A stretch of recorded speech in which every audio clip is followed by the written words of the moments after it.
Գերմանիայի Դաշնության Համբուրգ քաղաքի Գայանե երգչախմբի ղեկավարն իր ընտանիքի հետ այժմ հայրական օջախում է։ Գայանե Գրովերի երաժշտական ուղին Նայրի գյուղից է սկսվել։ Ազգությամբ հնդիկ Բիմալի հետ ամուսնությունից հետո արդեն 21 տարի է, ինչ նա Գերմանիայում է ապրում։ Չնայած այս հանգամանքին Գայանեն չի կտրվել ոչ հայրենի ծննդավայրից, ոչ էլ հայկական դասական երաժշտությունից։ 19-ից 70 տարեկան գերմանացիների մեկտեղելով մեր մշակույթը տարածող երգչախումբ է ստեղծել։ Տարիների ընթացքում է բացահայտել, որ մեր հուզական աշխարհը շատ մոտ է գերմանացիներին։ Երաժշտությունը հենց մի լեզու է, որ աշխարհը բոլորը կարողանում են իրար հետ խոսել։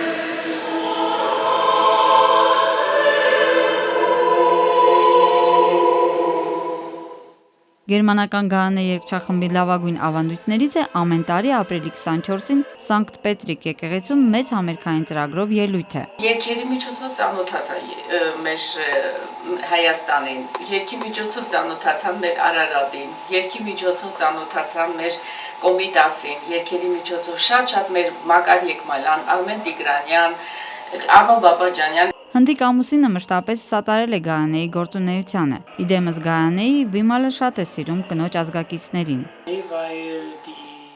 Ես ինձ լրիվ հայ եմ զգում, եւ ինձ հայերեն երգերը շատ են դուր գալիս, հատկապես Լեպոլելեն մեծ հաճույքով եմ կատարում։ Շատ եմ սիրում Հայաստան գալ, այստեղ շատ դրական լիցքեր եմ ստանում։ Վերջերս երգչախմբի անդամ է դարձել նաև Գրովերների որդին Դավիթը։ Թավջութակահարն ու բաս գիտարահարը որոշել է թիկունք կանգնել մայրիկին նրա մեծ գործում։